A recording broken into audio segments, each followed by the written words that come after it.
ఈ రోజుల్లో మనుషులకి ఏది బాగా కష్టం అంటే మాట వినడం చాలా కష్టం. ప్రతి ఒక్కరూ బాసే, ప్రతి ఒక్కరూ నాకు అన్నీ తెలుసు, అవునా కదా? నాకు అన్నీ తెలుసు, నాకెవ్వరేం చెప్పక్కర్లేదు, నాకు సేవకులు చెప్పక్కర్లేదు, నాకు నా తల్లిదండ్రులు చెప్పక్కర్లేదు, నాకు మెంటర్స్ ఎవరు చెప్పక్కర్లేదు, నన్ను ప్రేమించే వాళ్ళు కూడా నాకు ఏం చెప్పినా కూడా నేను వినను. అదే స్వభావము చాలా మందిలో కనబడతా ఉంది. when we stop obeying, that's when we stop being blessed. ఆశీర్వాదాలు ఎప్పుడు ఆగిపోతాయంటే మన జీవితంలో విధేయత ఎప్పుడు ఆగిపోతుందో అప్పుడు ఆశీర్వాదాలు ఆగిపోతాయండి. విధేయతతో ముడిపెట్టబడిన ఆశీర్వాదాలు ఎన్నో. ద్వితీయోపదేశకాండం 28వ అధ్యాయంలో మనం చూసినట్లయితే దేవుని మాటకు విధేయత చూపించినప్పుడు ఆయన ఇచ్చే ఆశీర్వాదాల యొక్క లిస్ట్ మనం చదువుతూ ఉంటే అవి వెళ్తూ ఉంటుంది. అది చూడండి, 28వ అధ్యాయం 1వ వచనం. నీవు నీ దేవుడైన యెహోవా మాట శ్రద్ధగా విని నేడు నేను నీకు ఆజ్ఞాపించుచున్న ఆయన ఆజ్ఞలన్నిటినీ అనుసరించి నడుచుకొనిన ఎడల నీ దేవుడైన యెహోవా భూమి మీదనున్న సమస్త జనముల కంటే నిన్ను హెచ్చించును. హల్లెలూయా. ఈ వచనంలో ఆఖరు భాగం గనక మనకి వాగ్దానంగా వచ్చిందనుకోండి, నీ దేవుడైన యెహోవా ఈ భూమి మీదనున్న సమస్త జనుల కంటే నిన్ను హెచ్చించును అనే ప్రామిస్ వచ్చిందనుకోండి, మనల్ని ఎవరైనా పట్టుకోగలరా? ఎగ్గిరికి అంతేస్తాం కదా, అబ్బా అందరికంటే దేవుడు నన్ను హెచ్చిస్తాడంట, నా కాలేజీలో నేను టాపర్ అవుతాను, లేకపోతే నాకు ఈ సంవత్సరంలో నేను ఏ జాబ్కి అప్లై చేస్తాను ఆ జాబ్ నాకు వస్తుంది, నా కుటుంబంలో నేను ఎన్నో గొప్ప ఆశీర్వాదాలు చూస్తానని పొంగిపోతాం. కానీ ఈ వాగ్దానము షరతుతో కూడిన వాగ్దానం. This promise is a conditional promise. ఏంటి ఆ షరతు అంటే, మీ దేవుడైన యెహోవా యొక్క మాటను, ఆయన ఆజ్ఞలను శ్రద్ధగా విని అనుసరించి నడుచుకోవాలి. మన ఆశీర్వాదాన్ని ఎవరు ఆపగలరు చెప్పండి? చాలా మంది అనుకుంటారు నా ఆశీర్వాదాన్ని వాళ్ళు ఆపేస్తున్నారండి, వీళ్ళు ఆపేస్తున్నారండి. కాదు, మన ఆశీర్వాదాన్ని మన అవిధేయత ఆపేస్తుంది. దేవుడు నిన్ను చాలా దూరం తీసుకెళ్లాలనుకుంటున్నాడు, దేవుడు నిన్ను చాలా మెట్లు ఎక్కించాలనుకుంటున్నాడు, దేవుడు నిన్ను చాలా ఉన్నతమైన స్థితికి తీసుకువెళ్ళాలనుకుంటున్నాడు. కానీ నీలో వినే స్వభావము లేదు, నీలో విధేయత చూపించే స్వభావం లేదు. ఆ అవిధేయతే ఆశీర్వాదాలు ఏం చేస్తుంది? ఆపేస్తుంది. అన్నీ తెలుసు అనుకుంటున్నావా? అంతే, నీ నష్టానికి నువ్వే ఒక ప్రారంభం పలుక్కున్నావు అన్నమాట. కొంతమంది అనుకుంటారు నాకు అన్నీ తెలుసు, అన్నీ తెలుసు అనుకుంటే నువ్వు తప్పటి అడుగు ఖచ్చితంగా వేస్తావు. కొంతమంది విశ్వాస జీవితంలో అనుకుంటారండి, వాళ్ళు పడిపోయారు వీళ్ళు పడిపోయారు కానీ నేను మాత్రం పడిపోను అనుకున్నావా? నువ్వు పడిపోతావు, ఖచ్చితంగా పడిపోతావు. కొంతమందికి ఒక రకమైన ఆత్మీయ గర్వం ఉంటుంది. ఆత్మీయ గర్వం, yes, this is spiritual pride. ఆత్మీయ గర్వం అంటే ఏంటంటే, వాళ్ళు తప్పిపోతారు వీళ్ళు తప్పిపోతారు కానీ నేను తప్పిపోను, వాళ్ళు ఇంపర్ఫెక్ట్ వీళ్ళు ఇంపర్ఫెక్ట్ కానీ నేను పర్ఫెక్ట్, వాళ్ళు అలా చేస్తారు వీళ్ళు ఇలా చేస్తారు, వాళ్ళ పిల్లలు అలాగా వీళ్ళ పిల్లలు ఇలాగా కానీ మా పిల్లలు మాత్రం పర్ఫెక్ట్. నువ్వు అది అనుకుంటున్నావు చూసావా? నేను తప్పిపోను, నా పిల్లలు తప్పిపోరు అనే ఒక ఆలోచన నీలోకి వచ్చేసిందే, అదే నీ యొక్క బలహీనతకు లేకపోతే నువ్వు పడిపోవడానికి ప్రారంభం అవుతుంది. ఎందుకంటే అపవాది అదే చూస్తాడు. బాగా నిలబడ్డాను అనుకుంటున్నాడా? పడేస్తాను, నాకు తెలుసు పడగొట్టడం ఎలాగో. అందుకే కొరింథీ పత్రికలో ఉంటుంది, తాను నిలుచున్నానని తలంచుకొనుచున్న ప్రతివాడు తాను పడిపోకుండా ఉండునట్లు జాగ్రత్తగా చూసుకోవాలంట. నిలబడే ఉన్నావు కరెక్టే, కానీ నీకు తెలియకుండా నువ్వు పడిపోతావేమో, నువ్వు జాగ్రత్త పడాలి. ఏ ఒక్కరు కూడా నేను పడిపోను అని చెప్పడానికి ఆస్కారమే లేదు. Because we are sinners by nature. స్వభావ సిద్ధంగానే మనం పాపులం. దేవుని కృప ద్వారానే నిలబడగలం తప్ప ఆయన కృప లేకపోతే నిలబడలేము. కొన్నిసార్లు పడిపోయాక నీకు అర్థమవుతుంది నువ్వు ఎంత బలహీనరాలవో బలహీనుడవో. కొన్నిసార్లు నీ జీవితంలో కొన్ని పరిస్థితులు వచ్చాక యూ విల్ అండర్స్టాండ్, అయ్యో నేను పలానా సహోదరుడి కంటే నేను చాలా స్ట్రాంగ్ అనుకున్నాను, but now I understand I'm two week. కొన్నిసార్లు ఆ రియలైజేషన్ వస్తుందండి, ఎప్పుడంటే పడిపోయాక వస్తుంది. చాలా బలవంతుడిని అనుకున్నానే కానీ నేను చాలా బలహీనుడిని, చాలా బలహీనరాలని అప్పుడు తెలిసి వస్తుంది. విధేయత చూపించే మనసు. 2వ వచనంలో చూడండి, ద్వితీయోపదేశకాండం 28వ అధ్యాయం 2వ వచనం. నీవు నీ దేవుడైన యెహోవా మాట వినిన ఎడల ఈ దీవెనలన్నీ నీ మీదకి వచ్చి నీకు ప్రాప్తించును. ఇఫ్ యు హియర్, వినడం, బాగా వినాలి, బాగా విధేయత చూపించాలి. కొన్నిసార్లు వినడమే ఇష్టం ఉండదు, వినడానికే సుముఖత ఉండదు. ఈ చెవులు ఎన్నెన్నో మాటలు ఎన్నెన్నో పాటలు వినడానికి ఇష్టపడతారు కానీ మందిరంలో కూర్చొని వాక్యం వినడానికి ఇష్టం ఉండదండి. మందిరంలో కూర్చొని సెల్ ఫోన్ చూసుకునే వాళ్ళు ఉన్నారు, మందిరంలో కూర్చొని ఇతరులతో మాట్లాడే వాళ్ళు ఉన్నారు. మందిరంలో కూర్చొని ఏదో ఆలోచించే వాళ్ళు ఉన్నారు. నీవు శ్రద్ధగా దేవుని మాట వినాలి. Nothing is more important. దేవుని మందిరానికి వచ్చినప్పుడు ఆయనకు మించిన ప్రాధాన్యత ఇంకా మనకి ఏది కూడా ఉండడానికి వీల్లేదు. దేవుని సన్నిధిలో ఎలా కూర్చుంటామో ఆయన పట్ల మనకు కలిగిన గౌరవం అక్కడే కదండి కనబడేది. నువ్వు లోకంలో తిరిగినప్పుడు దేవుణ్ణి ఎట్లా గౌరవిస్తున్నావు ఆ తర్వాత సంగతి. At least start behaving in God's presence. సరిగ్గా ప్రవర్తించడం ఇక్కడ నుండి నేర్చుకోవాలి. దేవుని మందిరంలో కూర్చున్నప్పుడు నేర్చుకోవాలి. ఇక్కడ చేత కాకపోతే దేవుని కొరకు నువ్వు ఎట్లా బ్రతకగలవు, ఎట్లా జీవించగలవు, దేవుని కొరకు సాక్షిగా నువ్వు ఎలా ఉండగలవు? నా మాట శ్రద్ధగా వింటే ఈ దీవెనలన్నీ మీ మీదకి వస్తాయంట. ఆ దీవెనలు చదవండి. ఎన్ని శ్రేష్టమైన ఆశీర్వాదాలు, ఎన్ని శ్రేష్టమైన దీవెనలు. దేవుని మాటకు నిజంగా మనం విధేయత చూపిస్తే మన దీవెనలో ఎవ్వరు కూడా ఆపలేరు. హల్లెలూయా. No one can stop the blessings of God flowing in your life. నీ జీవితంలోకి వచ్చే ఆశీర్వాదాలు ఎవ్వరు కూడా ఆపలేరు. ఇంకొక మాట, నీ జీవితంలోకి వచ్చే ఆశీర్వాదాలు ఎలా అంటే పొంగి పొర్లి ప్రవహిస్తాయి. హల్లెలూయా. ప్రతి ఒక్కరు గుర్తిస్తారండి, వీళ్ళతో దేవుడు ఉన్నాడు, వీరిని దేవుడు ఆశీర్వదించాడు. నువ్వు తెలియని వారు కూడా నిన్ను గురించి సాక్ష్యం ఇస్తారు. నిన్ను గమనిస్తున్న వారందరూ నిన్ను గురించి సాక్ష్యం ఇస్తారు. కానీ దానికి ప్రాముఖ్యమైన అంశం ఏంటంటే దేవుని మాట శ్రద్ధగా వినాలి, దేవుని మాటకు విధేయత చూపించాలి. సో 5వ లక్షణము ఒబీడియన్స్. విధేయతకు ఆపోజిట్ ఏంటంటే రెబెలియన్. రెబెలియన్ అంటే తిరుగుబాటు చేయడం. బైబిల్లో విధేయత చూపించిన వారు ఉన్నారు, తిరుగుబడిన వాళ్ళు కూడా ఉన్నారు. ఐగుప్తు దేశంలో నుండి ఇశ్రాయేలీయులు బయటకు వస్తే దేవుడు మోషేని చెప్పాడు, నువ్వు నాయకుడిగా ఉండాలి. Moses, you need to be the leader. నా ప్రజలను నువ్వు నడిపించాలంటే. మోషేకు విరోధంగా చాలా మంది తిరగబడ్డారంటండి. వాళ్ళు అనుకున్నారు మోషే ఏముంది, మోషేకు తిరగబడితే ఏమవుతుంది, మాకు కావలసినవి మాకు ఇక్కడ లేవు, సో మోషేకు విరోధంగా మేము తిరగబడతామని మోషేకు విరోధంగా తిరగబడినప్పుడు వాక్యాలు మనం చూస్తే తిరగబడిన వాళ్ళందరూ కూడా అరణ్యంలోనే చనిపోయారంట. తిరగబడిన వారు ఎవ్వరు కూడా వాగ్దాన దేశంలోకి ప్రవేశించలేదు. అంటే వాగ్దానాల యొక్క నెరవేర్పు ఎవరు చూస్తారంటే విధేయత కలిగిన వారు చూస్తారు. తిరగబడిన వారికి వాగ్దానాల యొక్క నెరవేర్పు ఉండదు. వాగ్దానం రాగానే ఎగిరి గంతేస్తాం, వాగ్దానం రాగానే ఫ్రేమ్ కట్టించి పెట్టుకుంటాం, వాగ్దానం రాగానే సంబరపడిపోతాం. ఇంత మంచి వాగ్దానం వచ్చింది, ఎస్ అది నెరవేర్చాలనే ఇచ్చాడు దేవుడు. కానీ తిరగబడితే వాగ్దానం కూడా తిరిగి వెళ్ళిపోద్ది. అర్థమవుతుందండి?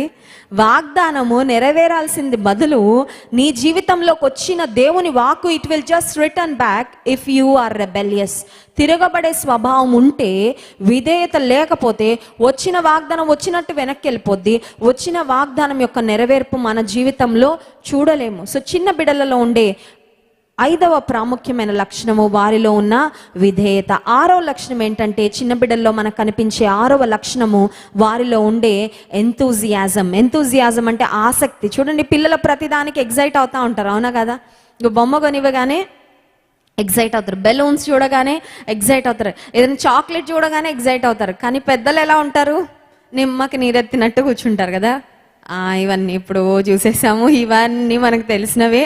ఇప్పుడు చూడండి, ఇంట్లో కూర్చొని యూట్యూబ్లో ప్రపంచం అంతా తిరిగి వచ్చేస్తున్నారు చాలామంది, అవును కదా?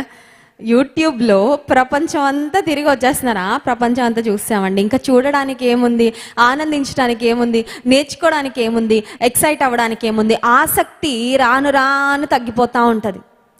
దేవుని వాక్యం సెలవిస్తుంది, మీరు ఆసక్తి విషయంలో మాంద్యులు కాకూడదు. Do not lose your interest. నీకు దేవుడు ఏ పని అప్పగించాడో ఆ పనిలో నువ్వు ఆసక్తిని విడిచిపెట్టద్దు. కొన్నిసార్లు దేవుని పని చేయడం ప్రారంభించిన తొలి దినాల్లో చాలా ఆసక్తి ఉంటుంది. దేవుడు నాకు ఈ పని అప్పగించాడు, నా పని ఇది, నేను చెయ్యాలి, నేను నా బాగా నమ్మకంగా చేయాలని ఒక ఆసక్తి ఉంటుంది. రాను రాను ఏమైపోతూ ఉంటుందంటే ఆసక్తి తగ్గిపోతాం. కొన్నిసార్లు దేవుని నుండి అద్భుత కార్యాలు పొందగానే ఎంతో ఆసక్తిగా స్తుతిస్తాం. రాను రాను ఆశీర్వాదాలు అలవాటైపోయి ఏమవుతూ ఉంటుందంటే థ్యాంక్స్ చెప్పడం మర్చిపోతూ ఉంటాం. వచ్చేస్తున్నాయి కదండి, ఆశీర్వాదాలు వచ్చేస్తున్నాయి, మేలు జరిగేస్తూ ఉన్నాయి. ఇంకా వాటి విషయంలో స్తుతించడానికి కూడా ఆసక్తి తగ్గిపోద్ది. దేవుని కొరకు పని చేయడంలో ఆసక్తి తగ్గిపోద్ది. దేవుని ఆరాధించడంలో ఆసక్తి తగ్గిపోద్ది. దేవుని కొరకు వాడబడాలన్న ఆసక్తి తగ్గిపోద్ది. ప్రార్థన చేయాలన్న ఆసక్తి కూడా తగ్గిపోద్ది. ఆ మధ్యలో ఒక సిస్టర్ నాకు చెప్తున్నారు, అమ్మ చాలా దూరంలో ఉండేవాళ్ళం క్రైస్ట్ వర్షిప్ సెంటర్కి. అప్పుడు టైంకి వచ్చేసేదాన్ని వర్షిప్కి. ఏ సర్వీస్ కూడా మిస్ అయ్యేదాన్ని కాదు. అదేంటో తెలియదమ్మా, పక్క వీధిలోనే ఇల్లు కొనుక్కున్నాం, ఇప్పుడు ఎందుకో టైంకి రాలేకపోతున్నాను, మిస్ అయిపోతున్నాను అంటే చెప్పాను. దూరంగా ఉన్నప్పుడు ఆసక్తి ఎక్కువ ఉంది, దగ్గరికి రాగానే ఏమైపోయింది ఆసక్తి? ఫెమిలియారిటీ బ్రీడ్స్ కంటెన్షన్ అంటారు. అందుకే కొంతమంది అంట మనకి దగ్గరగా కనబడితే, దగ్గరగా దొరికేస్తే వాళ్ళ విలువ అర్థం కాదంట. దేవుని సన్నిధి కొన్నిసార్లు మనకు అందుబాటులో ఉన్నప్పుడు, దేవుడు సమీపంగా ఉన్నప్పుడు కొన్నిసార్లు ఆయన విలువ చాలా మందికి తెలియదు. ఆయన దొరకని స్థితికి వెళ్ళిపోతే అప్పుడు కొంచెం ఆసక్తి ఉండేదేమో. ఓ 17 కొండలు ఎక్కాలి, హిమాలయాలు ఎక్కాలి, అప్పుడే దేవుడు కనబడతాడంటే ఉంటుంది కొంతమందికి ఆసక్తి. మందిరంలోకి రండమ్మా, దైవ దర్శనం కలుగుతుంది, దేవుడు మిమ్మల్ని దర్శిస్తాడు, ఆశీర్వదిస్తాడు, మీతో మాట్లాడతాడు. ఇక్కడే కదండి ఎప్పుడైనా వెళ్ళొచ్చులేండి, ఇక్కడే కదండి ఎప్పుడైనా ప్రార్థన చేసుకోవచ్చులేండి. ఎప్పుడైనా వింటాడండి ప్రార్థన? వింటాడమ్మా. దేవుడికి టైమింగ్స్ లేవు. అర్ధరాత్రి అయినా వింటాడు, పగలైనా వింటాడు. అంటే పగల అనుకుంటుంది రాత్రి ప్రార్థన చేసుకుంటానని, రాత్రి అనుకుంటుంది పగల వింటాడు కదా దేవుడు, ఇప్పుడు ఎందుకులే ప్రార్థన, రేపు పొద్దున్న చేసుకుందామని. అర్థమవుతుందండి? చాలాసార్లు ఆసక్తి రాను రాను కొంతమందికి తగ్గిపోతూ ఉంటుంది. ఆశీర్వాదాలు ఆగకుండా నీ జీవితంలోకి ప్రవహించాలంటే నీ ఆసక్తిని కూడా నువ్వు ఎప్పటికప్పుడు రెన్యూ చేసుకోవాలి. హల్లెలూయా. ఆసక్తిని ఎప్పటికప్పుడు మళ్ళీ పెంపొందించుకుంటూ ఉండాలి. You must encourage your self. ఎందుకు దేవుని మందిరానికి మాటి మాటికి రావాలి, ఎందుకు ఉపవాస ప్రార్థనలో పాల్పొందాలంటే చల్లబడిపోకుండా. ఒకప్పుడు బాగా వేడిగా ఉన్నాం దేవుని కొరకు, ఒకప్పుడు చాలా రోషం కలిగి ఉన్నాం దేవుని కొరకు, కానీ రాను రాను ఏమైపోతుందంటే నులివెచ్చని స్థితి వచ్చేస్తుంది. కొంతమంది ఐస్ గడ్డల్లాగా అయిపోయారు. చూడండి, ఐస్ గడ్డలు ఎలా ఉంటాయండి? అలా చల్లగా ఉంటాయి కదా. కొంతమందికి ఎంత వాక్యం వింటున్నా కూడా, ఎంత అగ్ని వంటి దేవుని వాక్యం వారిని దర్శిస్తున్నా వారి స్థితి అలాగే ఉంటుంది. Because they frozen too much. బాగా ఐస్ లాగా అయిపోతే అది మళ్ళీ నీరు అవ్వడానికి చాలా టైం పడుతుందండి. It will take time. ఆత్మీయ జీవితంలో నీకు ప్రతి ప్రసంగం నీ హృదయాన్ని కదిలిస్తుందంటే నువ్వు బాగానే ఉన్నావు అనమాట.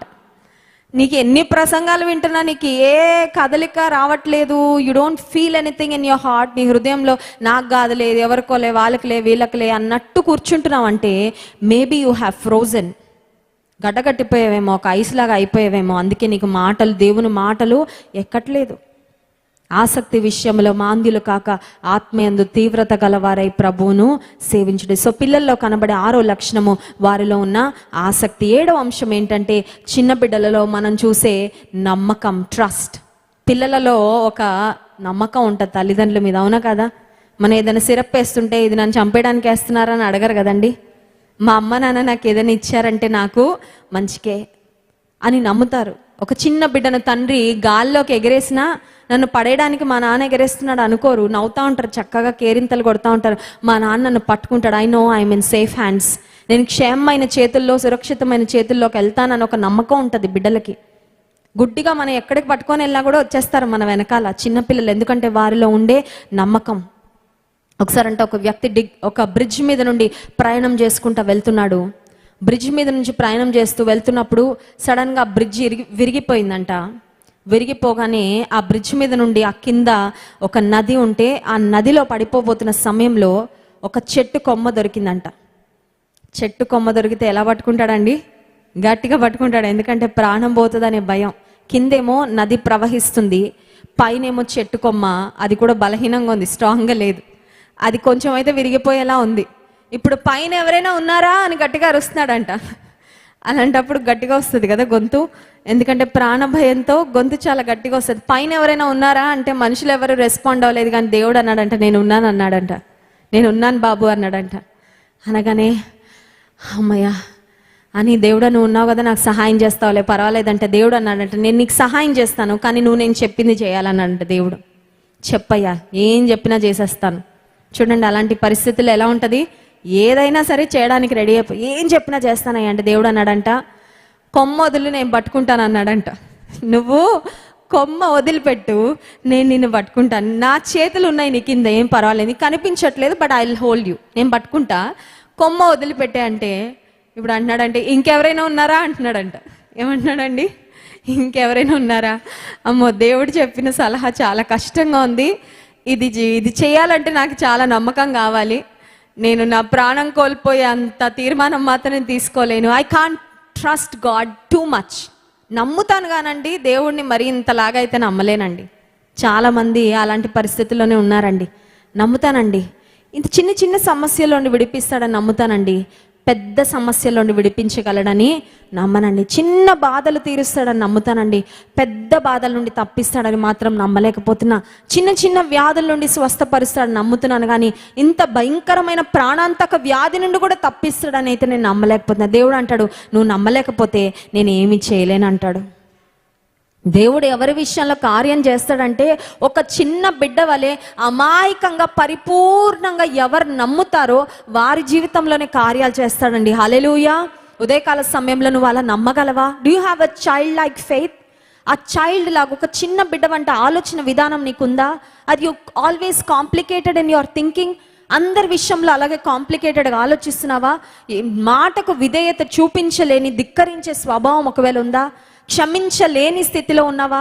మన బలహీనతలేంటో దేవుని సన్నిధిలో కూర్చున్నప్పుడు చాలా సూటిగా దేవుడు మాట్లాడతాడు. ఎప్పుడైనా మాట్లాడాడండి మీతో? మాట్లాడాడు అన్నవారు ఒకసారి మీ చేయి చూపించండి. Yes, God speaks. దేవుడు మాట్లాడతాడు. ఇప్పుడు కూడా నేను ఈ మాటలు చెప్తూ ఉంటే కూడా దేవుడు మాట్లాడుతున్నాడు. మీతోనే కాదు, నాతో కూడా మాట్లాడుతున్నాడు. I can feel God speaking to me. ఎందుకు మాట్లాడతాడంటే మనం మారాలని మాట్లాడతాడు. విని వెళ్ళిపోవాలని మాట్లాడాడు దేవుడు. విని వెళ్ళిపోవాలనుకుంటే దేవుడు మాట్లాడాడు కదా.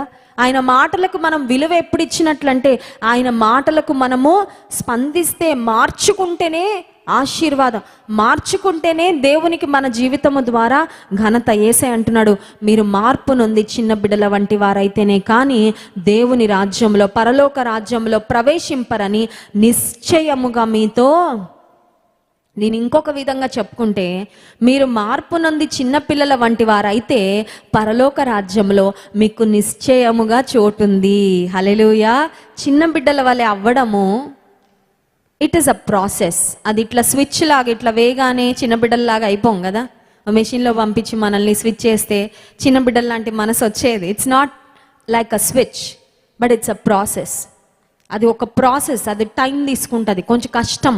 మనల్ని మనము మలుచుకోవాలా, కొన్నిసార్లు మనల్ని మనం తగ్గించుకోవాలి. యేసే చెప్పిన ఇంకొక మాట, ఆ ఒక్క మాట చదువుకొని ముగించుకుందాం. చూడండి 18వ అధ్యాయంలో 4వ వచనం. కాగా ఈ చిన్న బిడ్డ వలె తన్ను తాను తగ్గించుకొని వాడెవడు, వాడే పరలోక రాజ్యంలో గొప్పవాడు. చిన్న బిడ్డలలో ఉండే ఇంకొక ప్రాముఖ్యమైన లక్షణం యేసే ఇక్కడ చెప్పారు. అదేంటంటే, చిన్న బిడ్డలు ఏం చేస్తారంట? తగ్గించుకుంటారంట. తగ్గించుకున్న వాళ్ళే పరలోక రాజ్యానికి వెళ్తారు. సింపుల్. తగ్గించుకున్న వాళ్ళే పరలోక రాజ్యానికి వెళ్తారు. కానీ ప్రపంచంలో చాలా మంది అనుకుంటారు, హెచ్చించుకుంటేనే మాకు విలువ, హెచ్చించుకుంటేనే ఈ సమాజంలో బ్రతకగలము, హెచ్చించుకుంటేనే ఈ లోకంలో సాధించుకోగలము అని చాలా మంది అనుకుంటారు. కాదండి. యేసే అంటున్నాడు, ఒక చిన్న బిడ్డ వలె తగ్గించుకుంటేనే వారు పరలోక రాజ్యములో గొప్పవారంట. దేవుడు గొప్పతనం ఇస్తాడు, దేవుడు గొప్ప చేస్తాడు. మనల్ని మనం కాదు గొప్ప చేసుకోవాల్సింది. హల్లెలూయా. తగ్గించుకుంటే మంచిదే, తగ్గించబడుతున్నావా ఇంకా మంచిదే, ఏం పర్వాలేదు. కొన్నిసార్లు God takes us through that season when we are humiliated by others. తెలుసా అండి మీకు అది? కొన్నిసార్లు దేవుడు మనల్ని తగ్గింపు నేర్పించడానికి కొంతమంది ద్వారా మనల్ని తగ్గించేటట్టు మాట్లాడిస్తాడు ఆయన. Know that it is God's plan, that you have to go through it. ఏం బాధపడద్దు, నలుగుతావు, విరుగుతావు, మంచిదే, నీ మంచి కొరకే. God takes you through that procedure. తెలుసా? అనుభవం గుండా దేవుడు తీసుకువెళ్తాడు. భారతదేశంలో ఘనమైన సేవ జరిగించిన భక్సింగ్ గారు గొప్ప సేవ చేసిన దైవజనులు. ఆయన దగ్గరికి చాలా మంది యవనస్తులు వచ్చేవారంట. సేవలో మాకు ట్రైనింగ్ ఇవ్వండి, ట్రైనింగ్ ఇవ్వండి అని. సేవలో మేము కూడా వాడబడాలండి, మేము కూడా దేవుని చేతిలో ఉండాలని వచ్చేవారంట సేవ ట్రైనింగ్కి. యవనస్తురాండ్రు. ఉద్యోగాలు విడిచిపెట్టి కొంతమంది వచ్చేవారు, చదువులు ప్రక్కన పెట్టి కొంతమంది వచ్చేవారు. తల్లిదండ్రులు మీరు యేసయ్యను వెంబడిస్తే ఇంకా మాకు సంబంధం లేదు మీతో అంటే అలా కూడా విడిచిపెట్టి వచ్చేవాళ్ళంట. వాళ్ళకి ఫస్ట్ ఏ పరిచర్య అప్పగించేవారు తెలుసా అండి?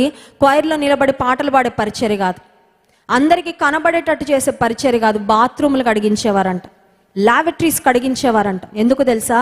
నువ్వు తగ్గించుకోవడం నేర్చుకోకపోతే నువ్వు దేవుని సేవకు పనికే రావు. దేవుడు పక్కన పడేస్తాడు అంతే. నీకు సిద్ధ మనసు ఉన్నా కూడా సేవ చేయడానికి తగ్గించుకునే మనసు లేకపోతే nobody is eligible to serve the Lord. కొన్నిసార్లు నిన్ను తగ్గించే పరిస్థితులు దేవుడు నీకు ఇస్తాడు, నువ్వు తగ్గింపు నేర్చుకోవడానికి. ఎందుకంటే తగ్గింపు అంటే ఇట్స్ నాట్ ఎ థియరీ కదండి. తగ్గింపు అంటే ఇట్లా చదువుకొని తగ్గింపు అంటే వస్తుందా? తగ్గింపు రాదు. నిన్ను ఎవరైనా తగ్గిస్తే అప్పుడు వస్తుంది నీకు తగ్గింపు. కొన్నిసార్లు మనం అనుకుంటాం, నేను ఐఎమ్ సంథింగ్, నేను చాలా గొప్ప అనుకుంటాం. కొన్నిసార్లు దేవుడు అంటాడు నువ్వేమీ కాదు, యు ఆర్ నథింగ్ అంటాడు, చూపిస్తాడు. అది ఫస్ట్ ముందు అది నేర్చుకోవాలి. ఆ పాఠం నేర్చుకోకపోతే దేవుడు ఆయన కార్యాల కొరకు వాడుకోడు, అంతే పక్కన పడేస్తాడు. నేను ఇక్కడే ఉన్నానయ్యా, నన్ను ఎందుకు వాడుకోవట్లేదు అంటే దేవుడు అంటాడు నాకు నీలో కనిపించాల్సిన లక్షణాలు నాకు ఏం కనబడట్లేదు, sorry I can't use you, నేను నిన్ను వాడుకోలేను అంటాడు దేవుడు. ఒక వస్తువు మనం తీసి వాడుకోవాలంటేనే ఆ వస్తువు మనకి తగినట్లుంటేనే మనం వాడుకుంటాం, లేకపోతే ప్రక్కన పెడతాం. దేవాది దేవుడు నిన్ను వాడుకోవాలంటే నీలో కొన్ని ఎలిజిబిలిటీస్ ఉండాలి, క్వాలిఫికేషన్స్ ఉండాలి. ఏంటా క్వాలిఫికేషన్ అంటే తగ్గింపు నేర్చుకో, పర్వాలేదు తగ్గించుకో. ఎవరైనా నిన్ను మాటలు అంటున్నారా, తల దించుకొని విధేయత చూపించు, అప్పుడే దేవుడు వాడుకుంటాడు. తప్ప నాకు ఇలాగా నాకు అలాగా, నేను ఇంత గొప్ప నేను అంత గొప్ప అని చూపించుకోవాలని ఉంటే దేవుడు ప్రక్కన పడేస్తాడండి, దేవుడు వాడుకోడు. మీరు చిన్న బిడ్డల వంటి వారైతేనే కానీ పరలోక రాజ్యంలో ప్రవేశింపరు. ఈ శుక్రవారం ఉపవాస ప్రార్థనలో ప్రభుని అడుగుదామా, యేసయ్యా చిన్న బిడ్డల లాగా నేను చాలా విషయాల్లో లేనయ్యా, మనకు తెలుసు ఎక్కడెక్కడ మనం లేమో మనకు తెలుసు. దేవుని సన్నిధిలో అడుగుదాం చిన్న బిడ్డల వంటి మనస్తత్వం, చిన్న బిడ్డలలో ఉన్న స్వచ్ఛత, చిన్న బిడ్డలలో ఉన్న విధేయత, చిన్న బిడ్డలలో ఉన్న ఒక తగ్గింపు స్వభావము, అట్టి కృప నాకు ఇవ్వు ప్రభు అని అడుగుదాం.